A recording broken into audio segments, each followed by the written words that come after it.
Hey guys, what is going on today? Today I just want to give you a little bit of a topic here that I have never talked about before. It's going to be what got me into actually wanting to buy a motorcycle.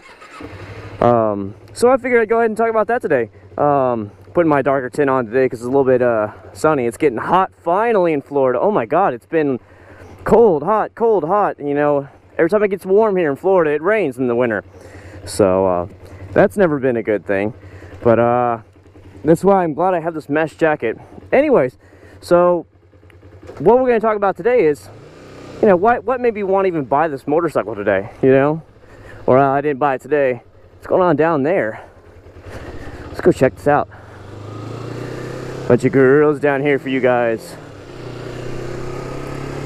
But here we go, just for you.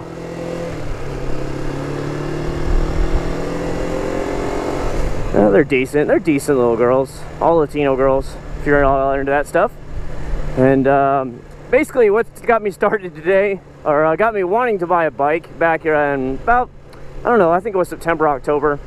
I had started watching a lot of guys' YouTube channels, like motor vlogs, you know, just like the same as car vlogs, just on a bike, you know, no big deal. I'd grown up with uncles. Every uncle had a motorcycle. You know, it's just the way it is. Like, you went to my one uncle's house up there in Southern Illinois. He had 2 or 3 dirt bikes, a 4-wheeler, a 3-wheeler, and his main Harley. And then, you know, the other uncles had like one Harley each as well.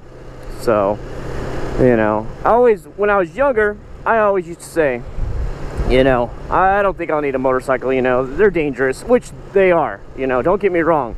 So that's part of the reason why I started on a 250 was for me to get a little bit more comfortable with myself on a bike, because I'd never been on a bike before. You know, I drove a friend's scooter for a couple miles one time, and that was about the gist of it. And I didn't want to get out there and get on something where I floor it like this and the whole damn thing kicks up on me. Like, I was just full speed, or like full throttle, that is, right there. And you can see on the 250, you know, you're not going anywhere. I mean, you're going forward, but you're not gonna like throw yourself up in a wheelie. And that's the kind of confidence inspiring thing I had wanted, you know. Because when I went to my MSF course back in the very end of October, the bikes they put anybody on that had never ridden a motorcycle before, which was me, was they put us on a little Kawasaki Cruiser 125. So nothing with any like crazy power that's going to get you in trouble. They were really, really friendly, and there was no stress or anything like that, which is a good thing, being that you know, a lot of times it's people's first rides on a motorcycle. And I was one of those guys that had never even been on a bike before. And so I was like, all right, that sounds good. And I just got to ride on this cruiser, and you know, it slowly built up my confidence. There were some people there that didn't pass the MSF course, as a matter of fact, a lady being one of them. And you could tell they were very, very nervous on the bike the whole entire time. Like, don't get me wrong, you know, I'm not like a sport bike, super bike guy yet. I'm gonna get there. It's just a little bit at a time. But, you know, I gotta get myself used to it. But, you know, I felt a little bit better on it because I've been on scooters and stuff. Yeah, see, it's a motorcycle day. What the hell? This is how bad the drivers are. They just go out there and take U-turns right there. Alright, let's see how bad the traffic is today. More motorcycles. Sweet. It's a good day. But, so it was good that they put me on the 125, and then after the 2 days, I felt decently confident to get on my own bike. And by then, I had bought, whatchamacallit, this little Ninja 250, when I found it over there in Cocoa Beach, Florida, which you guys might have seen from my Accord 79 channel, my car channel. Look at this is full speed right here. See what I mean? Red line right there. And the 250 is going nowhere. That's why, you know, if you're gonna start out for like 6 months to a year, do like I did. Buy yourself a nice, older, used Ninja 250 or 300, whatever you guys find. I paid $1,250 for this, and to me, it's a confidence-inspiring bike for me to learn the ropes on. You know, the ropes like Derek, Baker X Derek always says, and you know, build up that confidence that we all need when we're out there being a brand new rider. You know, just like when I started driving my my first car, I was driving a Hyundai Excel, 1988 Hyundai Excel hatchback. Had 80 horsepower. The thing was slower than shit trying to get on the interstate, trying to go to work every day. But it was a nice training car for me to have. My parents bought it for me. and you work your way up, and now you see I have 370Zs and stuff. So basically that's what got me into doing the whole motorcycle thing. I was like, you know what, I'm seeing his videos, especially Baker X Derek, shout out to you, sir. Crazy guys like that. I enjoyed it. I'm not looking to go stunting with my bike. I'm just looking for a toy, okay? Nothing more than that, just a toy to get me from A to B.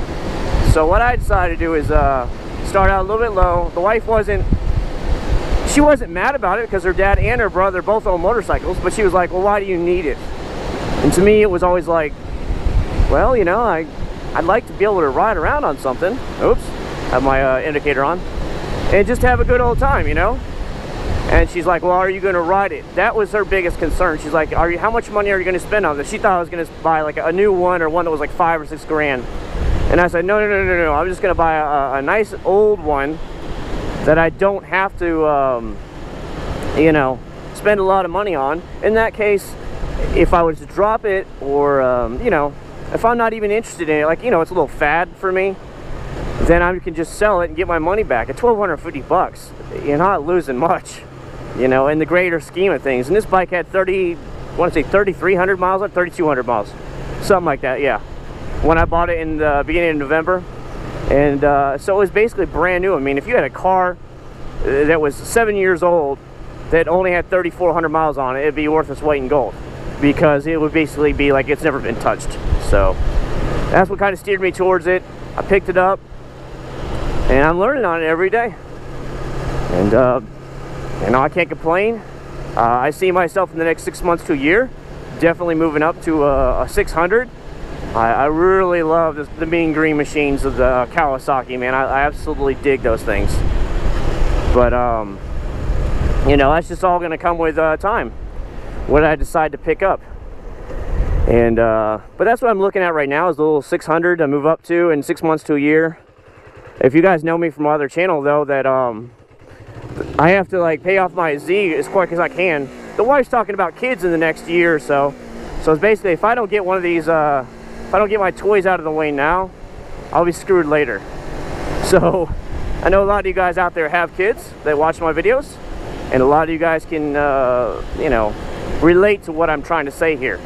Because that's exactly what happens, you know. Once you have the kids, you see so many of my buddies that are, you have to dump their sports cars and go buy 4-door cars because they can't afford both at the same time. So, you know, it's no big deal. Well, they weren't very friendly, were they? I gave them a wave and they just drive. But I forgot about that. The sport bikes are the devil, people out here. But it's obviously a riding day. So that's basically what I've been doing. I've just been hammering down my car payment. You know, I work for UPS. I have extra money coming in, and I just take that money and just call the bank every, you know, after I make my main car payment, I call the bank 2 weeks later and throw down another $300 or $400 if I can. Just trying to pay the thing off.